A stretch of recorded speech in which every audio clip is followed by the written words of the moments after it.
Welcome to SVR IAS Academy Civil Services Coaching Program. Today, in our current affair lecture, we are going to see about the newspaper analysis of 10th May 2017. The sources for this video lecture is taken from various leading newspapers. First, there is an important news in the environmental column of Hindu newspaper regarding the famous migrating bird species Amur falcon. We know that Amur falcon used to migrate from the southern Somalia to the northern Mongolia and then it returns back to southern Mongolia. This migration process carried out every year, and this migration process takes a very huge amount of distance, that is they travel around 22,000 km between these two destinations. What you are seeing is a traveling route of the Amur falcon, in which you can clearly see that the Amur falcon travels in between the Somalia in southern Africa to the Mongolia in Asia. That is, it is the very big distance and it travels in between these two regions for their breeding activity. It takes almost around 22,000 km to reach or travel between these two distances. So the Amur falcon usually travels across the seas, that is, it travels across Arabian Sea, enters into the Indian subcontinent, and from there on it moves on to the northeastern India, that is to the Nagaland. From then it moves on to the Mongolia. It is the regular route which is followed by the Amur falcon. Here you have to clearly note down that the Amur falcon crosses across the Arabian Sea, which means there is no stoppage where available for the Amur falcon, so they have to travel without any stoppage. So in order to cross the oceans, the Amur falcon uses the wind direction as a source or gliding across the wind as a useful methodology to cross the oceans, because only then the Amur falcon can be able to cross the seas and oceans without providing much amount of effort. Also, the food availability is completely reduced in this travel, so the Amur falcon usually eat only the migrating dragonflies in this region. Also, once the Amur falcon, which enters into the Indian subcontinent, it enters in the region of Pune in the coast of Arabian Sea, and from there on it travels across the central India and it moves on to Nagaland. That is, it glides across the Gangetic Plain and then it enters into the Nagaland. From Nagaland it moves on to the Mongolia. But at present, due to the change in the climatic conditions of the Arabian Sea and Indian subcontinent, the Amur falcon for the very first time it has diverted towards the southern India. That is, instead of going from Pune to the Nagaland, this Amur falcon has diverted its route towards the southern India, especially it is moving towards the Karnataka region. That is Karnataka goldfield. Kolar goldfield. The reason for change in direction of the Amur falcon towards the Kolar goldfield is stating that there is a small amount of depression which is going on in the Arabian Sea, and due to the change in the wind direction, the Amur falcon, instead of moving towards the Nagaland, is diverted towards the Kolar goldfield. Also, there is another reason which is stating that the short shower or short rain which is poured in this region, that is in the southern India, will give rise to the increased termite mounds in the southern India. So as a result, having a termite as one of the food for Amur falcon, the Amur falcon in search of the food, especially in search of termite, has travelled towards the South India. It is another reason which is provided for the change in direction of the Amur falcon. To get a complete picture regarding the Amur falcon and various other migrating species and their migrating routes, do visit our official homepage www.comeonindia.com, where we provide a separate video lecture regarding these kind of migrating species. The next important news is about the Kabini river. Actually, this news is taken from the Hindu newspaper from its environmental section, and this news is primarily dealing about the drought situation which is going on in the Kabini river. And apart from that, this article is also dealing about the migration of elephants towards the Kabini river in search of the water. Every summer, that is in between the months of March to May, the elephants were used to migrate from dry forest to the moist deciduous regions. In this migration process, the Kabini River, which acts as a source of water, attracts a lot of elephants and lot of other herbivores towards the river, and it also acts as a paradise for the migrating animals. The Kabini River is first constructed in this region in the year of 1970. That is, this backwater is commissioned in the year of 1970, and both the elephants and other herbivores visit the Kabini backwater during the summer time in search of water, and apart from that, it also provides the fresh amount of fodder for the elephants, because the water which dries up in this river sometimes gives rise to a fresh grass roots along its shore. So it acts as a fodder for both elephants and other herbivores.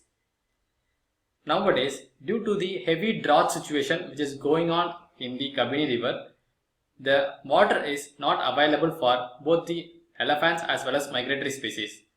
Earlier, there were around 400 to 500 elephants used to visit this region, but at present the number of elephants which were visiting this area comes to very low.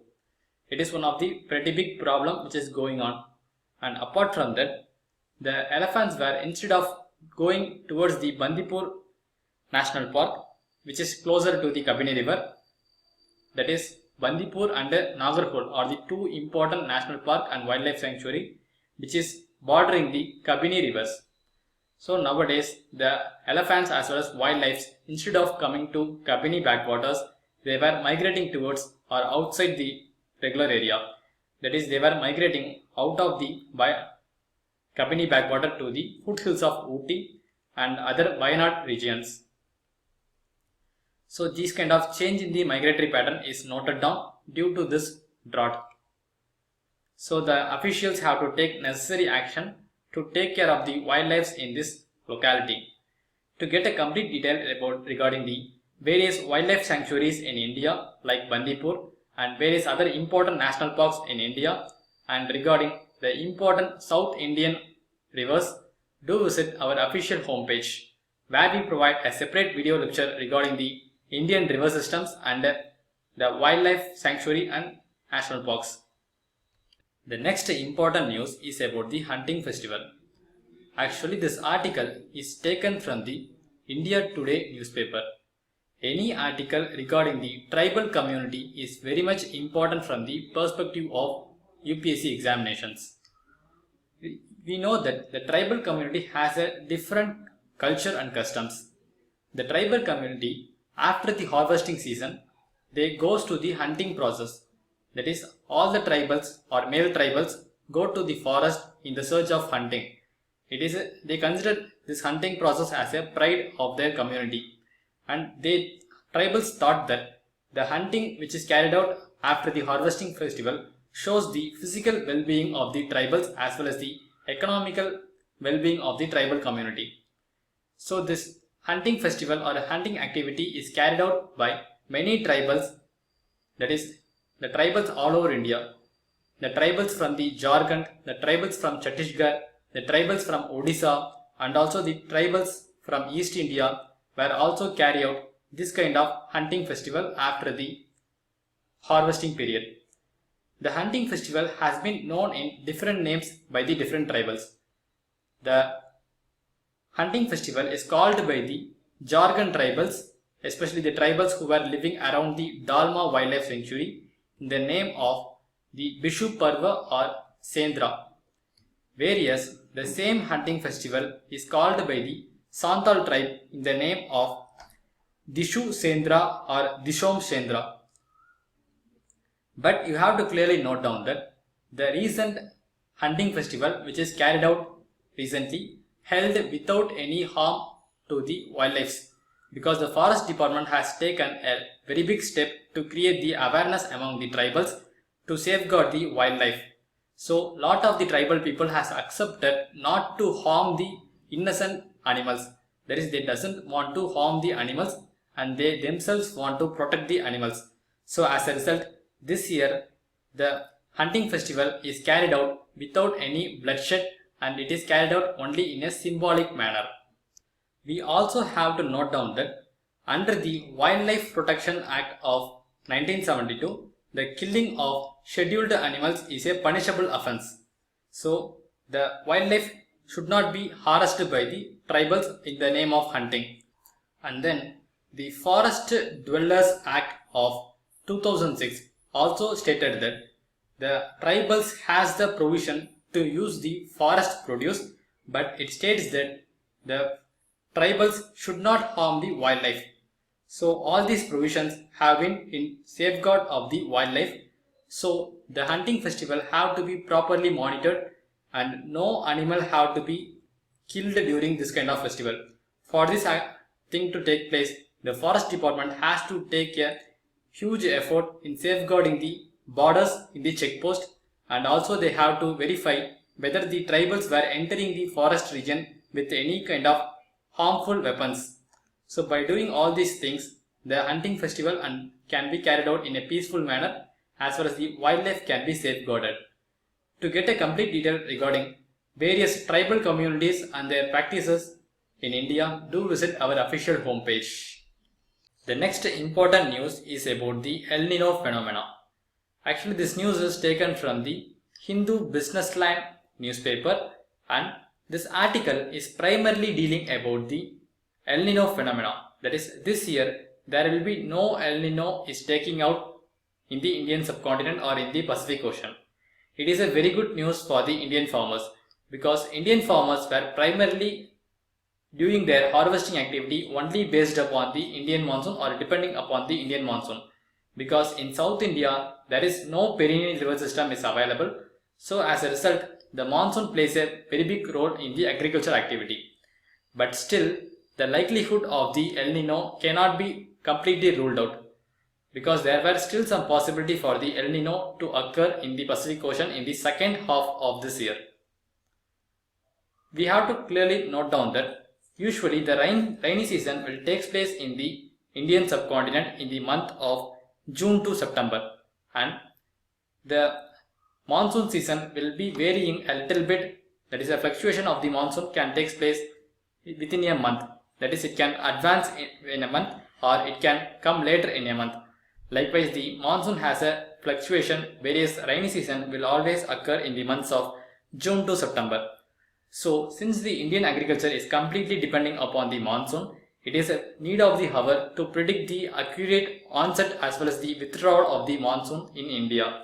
So to do that, the Indian Meteorological Department as well as the other meteorological departments around India will use their own mechanisms to predict the arrival as well as withdrawal of the Indian monsoon. The forecast methodology will usually provide the 40 days in advance the date of onset of the monsoon, as well as the forecast of long-term Indian Meteorological Department has the possibility of saying the 70 days in advance the date of withdrawal of the Indian monsoon. These were some of the important activities which were done by the Indian Meteorological Departments. Due to the change in climatical condition, that is due to change in climate of world, there is a possibility of varying fluctuation in the Indian monsoon.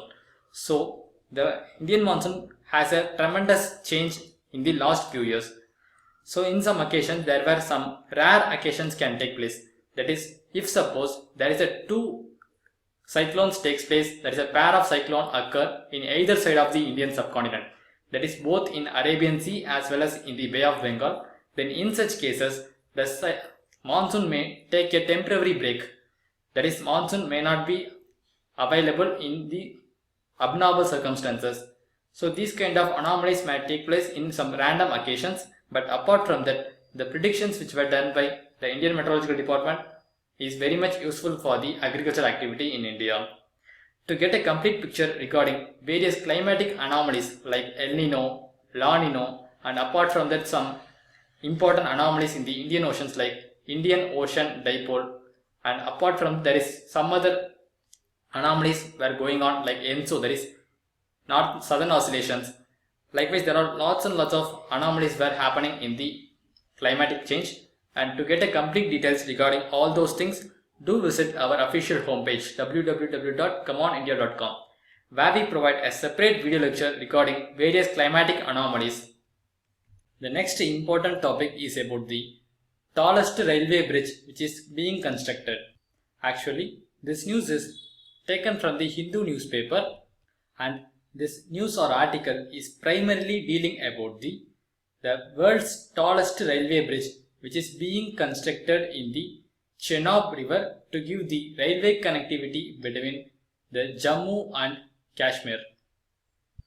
This construction of a bridge is a very big achievement in the modern engineering world because it is completely made up of steel, so its weight itself is amounts to almost around 2400 tons, and the length of the railway bridge is about 1.3 km, that is 1300 meters.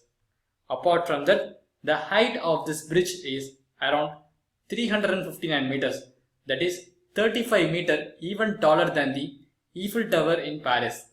Also, this height is almost 5 times the height of the Qutb Minar. So, such a big or marvelous structure is being constructed across the Chenab River to give the railway connectivity between Jammu and Kashmir. Here, the railway connectivity is primarily done to the Katra region in the Jammu to the Banihal in the Kashmir. And you have to clearly note down that this railway project takes a huge amount of money sanctioning from the government, that is almost around 1200 crore have been spent for the construction of this bridge. And this bridge is in the vicinity of the Pakistan border, that is only 60 km is the distance between this bridge to the Pakistani border. So there is a lot of important measures have to be taken to safeguard this bridge from the terrorist activity. So this bridge is constructed with a impact resistance from the high level TNT blast load. That is, it is the first time in the world a bridge is constructed to withstand the trinitrotoluene, that is TNT blast load. And also it is located in the Himalayan region. So Himalaya is a young mountain and it is constantly going around a lot of earthquake activity. So this bridge, that is a railway bridge, is constructed to withstand the earthquake, that is zone 5 of earthquake can be withstood by this bridge. And apart from that, the Jammu Kashmir region is a coldest region. So we know that the steel or iron can be varying their capability depending upon the temperature. So this bridge is constructed to be able to withstand the temperature even at the minus 20 degrees Celsius. So it is the one of safety feature of this bridge. Apart from that, since the bridge is constructed at 359 meters higher than the sea level, there is a lot of winds were blowing in that direction. We know that the wind has a very big potential to smash any big structures. So the bridge which is being constructed is being made with a lot of safety features to withstand the 250 km per hour speed of wind. So these were all some of the important safety features which were provided to safeguard the railway bridge which is being constructed across the Chenab River. And the safety features have been verified by the Defense Research and Development Organization. So DRDO has a special role to verify the capability as well as the safety features of this bridge. And there were a lot of developments were going on in the railway department, and to get a complete picture regarding the lot of modern developments which were going regarding the railway department, do visit our official homepage.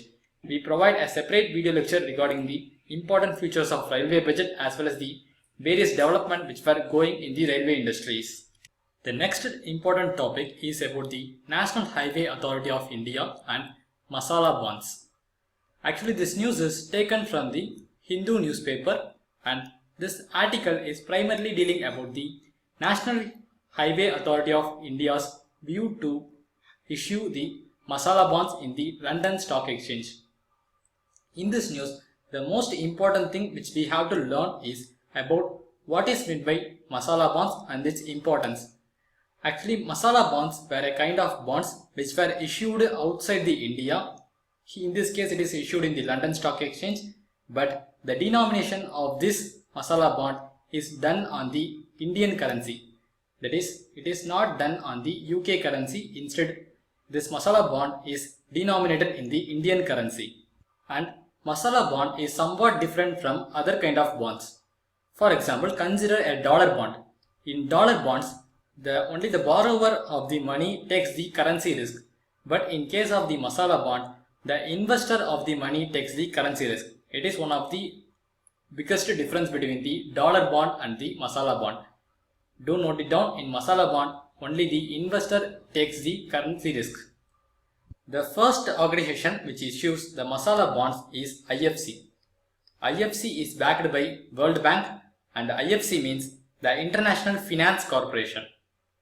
To get a complete detail regarding Masala bonds, dollar bonds and various other money related instruments, do visit our official homepage where we provide a detailed video lectures regarding various important concepts of the Indian economy.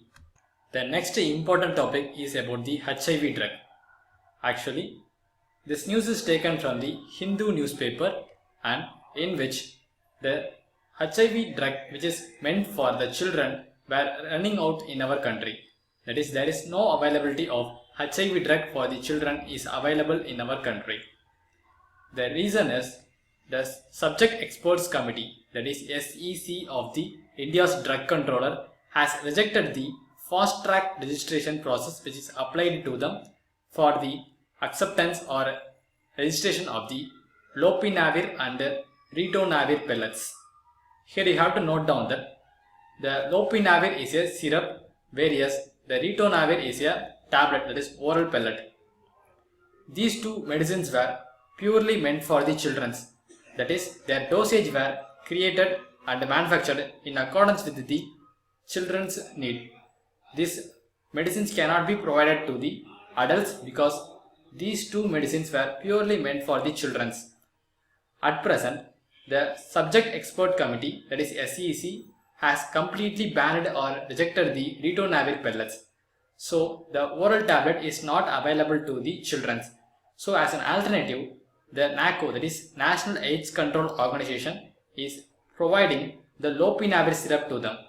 The lopinavir syrup is an alternative to the ritonavir pellet or oral pellets. But recently, the Cipla, it is a leading manufacturing of the lopinavir syrup. Cipla is the leading manufacturer of lopinavir syrup, but Cipla also stopped the manufacturing of lopinavir syrup. The reason it stated is there is a non-payment of the money in return from the Health Ministry. That is, Ministry of Health has failed to pay the money which is tendered by the Cipla industry. So as a result, the Cipla, in order to bear its loss, it completely stopped the manufacturing of lopinavir syrup. So as a result, there is no available medicine regarding the HIV drug to the children in our nation. So the parents were completely devastated due to these kind of developments. The parents were nowadays providing the adult medicine, that is a tablet which a higher dosage. They were breaking these higher dosage tablet and providing it to the children. In this case, the amount of dosage which is provided to the children is a very big question. That is, some days there is a high amount of dosage is provided to the children, and some days there is a low amount of dosage is provided to the children. So it has to be addressed properly, because every HIV drugs contain almost around 40% of alcohol content in it. So these kind of issues have to be addressed, and it is a matter regarding the children's. So the greater care have to be taken down. And apart from that, there are a lot of developments which were going around the HIV treatment. And to get a complete detail regarding the NACO, that is National AIDS Control Organization, and its various programs, and to get a complete detail regarding the HIV diseases and various important diseases, do visit our official homepage where we provide a separate video lectures regarding the HIV, AIDS and various other preventive programs. The next important topic is about the foreign funds. Actually, this article is primarily taken from the Hindu newspaper, and this article is discussing about the request of the Ministry of Home Affairs to discuss the foreign funds received by the political parties. Actually, we know that the FCRA, that is the Foreign Contribution Regulation Act of 2010, has completely banned the foreign fund receiving by the political parties. But this act has been amended by the now present government in the year of 2016 in the way of amendment to the Foreign Contribution Regulatory Act. By this amendment, the government has made this possible that the foreign companies or foreign industries can donate and fund the Indian NGOs, that is non-governmental organizations, and along with this, the amendment has made sure that the foreign industries can donate to the Indian political parties. But this amendment has provided certain restrictions, that is, it has redefined the term of foreign companies. That is, by redefining the term of foreign companies, it has stated that the concerned company doesn't possess a large amount of percentage of the share in the foreign land. That is, it has stated some limitations for the foreign companies. So, the Ministry of Home Affairs regularly checked all the political parties whether they were violating the Foreign Contribution Regulatory Act according to the new amendment. So, now the Ministry of Home Affairs has asked all the political parties to disclose their foreign fund to check whether they are violating the FCRA. It is a regular procedure. That is what statement by the MHA has stated. And apart from that, you have to note down that the Representative of People Act, that is RPA Act, has also completely bans the political parties from receiving any kind of foreign funds. So these were all some of the restrictions which were provided to the political parties in receiving the foreign funds. To get a complete detail regarding the Representative of People Act as well as to get a complete detail regarding the Foreign Contribution Regulatory Act, do visit our official homepage where we provide a different video lecture regarding these two important concepts separately. The next important news is about the United Nations Security Council. Actually, this article is taken from the Hindustan Times newspaper, and this article is primarily dealing about the UNSC or United Nations Security Council. Recently, the Indian government has taken a big step to be a permanent member of the United Nations Security Council. But after some time, China and Pakistan has made this dream cannot be able to come true by then. But India is still striving to be a permanent member of United Nations Security Council. In this backdrop, recently the Netherlands government has openly supported the permanent membership for the India in the United Nations Security Council. So Netherlands government also stated that the United Nations Security Council is created in the mid-20th century, and as a result, the UNSC have to be reformed according to the modern needs. In this backdrop, from the perspective of UPSC, we have to know what is meant by UNSC, that is United Nations Security Council. First, United Nations Security Council is the one of the 6 principal organ of the United Nations, and it has a 15 members, that is 5 permanent members and 10 non-permanent members. The 5 permanent members of the United Nations Security Council consist of China, France, Russia, UK and USA. These were all the 5 important nations who were having the permanent seat in the United Nations Security Council. And apart from that, the United Nations Security Council has 10 non-permanent members. These 10 non-permanent members were selected for the period of 2 years in the UNSC by the United Nations General Assembly, that is UNGA. UNGA selects 10 members among its part members of UN to the period of 2 years to be a non-permanent member in the UNSC. The main duties of the United Nations Security Council is number 1, to maintain the peace and security in the world, that is to maintain the international peace and security. After which, the main duty of the United Nations Security Council is to accept the new members to the United Nations. And then another important duty of the United Nations Security Council is to make any changes, that is to approve the changes to the United Nations Charter. This United Nations Charter is initially formulated in the year of 1945. So from this news, you have to be aware about what is meant by United Nations organization and what are the 6 principal organs of the United Nations. Here we have discussed about the United Nations Security Council and we have stated another organization, that is United Nations General Assembly, and apart from that there were 4 other primary organs of the United Nations were available and we have to know regarding it. To get a complete picture regarding the United Nations organization and 6 principal organ of the United Nations, do visit our official homepage www.comeonindia.com, where we provide a separate video lecture regarding the important UN organizations. The next important topic is about the Food Standard and Safety Authority of India and regarding the processed foods. This article is primarily taken from the Hindu newspaper, and this article is dealing about the various issues and developments going around the processed food and its taxing procedures. Recently, the Food Standard and Safety Authority of India, that is FSSAI, has appointed a committee made up of the medical experts to look into the issues regarding the processed foods. Accordingly, the committee has submitted its report and it stated that a tax have to be imposed on the highly processed foods, and also the tax has to be imposed on the sugar sweetened beverages. It is what the recommendation of the Committee of Medical Experts, which is appointed by the Food Standard and Safety Authority of India.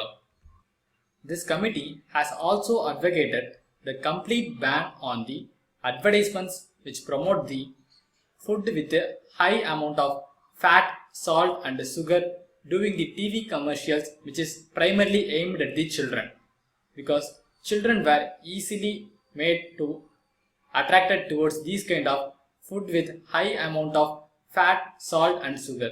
So the committee, which is including the medical experts, have primarily demanded for the complete ban of the advertisements on the TV shows which particularly aimed at children, which shows the food with high amount of fat, salt and sugar.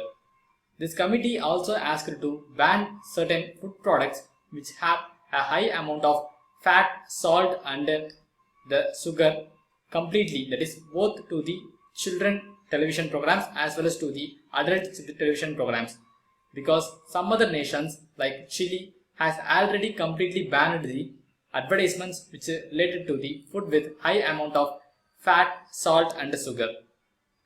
Also, this committee is aimed to look after the amount of consumption of the fat, sodium and sugar in the different socio-economic groups, and the result provided by this committee shows some significant important value.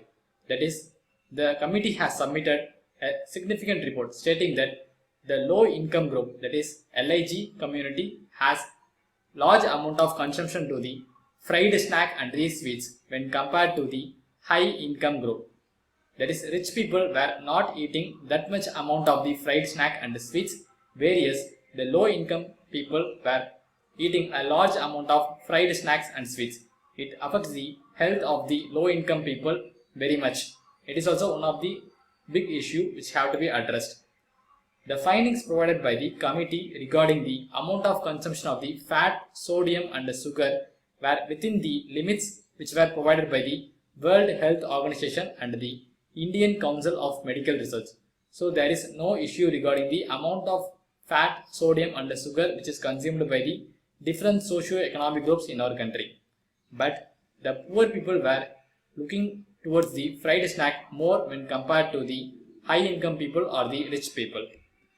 Apart from that, the committee has also stated that the importance of the detailed label in every product. That is, the committee which is appointed by the Food Standard and Safety Authority of India has demanded a detailed label have to be provided in each and every product, that is a food products. The important details which have to be provided in those food product were: number 1, the energy value, and then the protein content of the product have to be mentioned, then the carbohydrate content and fat content, and then the other important nutrient content have to be provided, and after which, if possible, the amount of cholesterol or fatty acid present in the product has also have to be mentioned. These were all some of the recommendations of the Committee of Medical Experts to the Food Standards and Safety Authority of India. Here you have to note down that we have earlier said that the committee has recommended to pay the high amount of tax or demand the high amount of tax from the food with highly processed content and the sugar sweetened beverages. But imposing tax is not in the direct control of the Food Standard and Safety Authority of India. These were only recommendations made to the Food Standard and Safety Authority of India. And apart from that, you have to note down from the perspective of UPSC, you have to know what were all the important details which have to be mentioned in the label of the food product, and then what is meant by Food Safety and Standard Authority of India. Actually, Food Safety and Standards Authority of India is one of the principal organ of the Union Health Ministry. And to get a complete detail regarding the Food Safety and Standard Authority of India and its various rules and regulations regarding the food standards, do visit our official homepage, that is SVR official homepage website. And that is what all about today's newspaper analysis. All the best for your examinations. Keep visiting www.comeonindia.com. Thank you.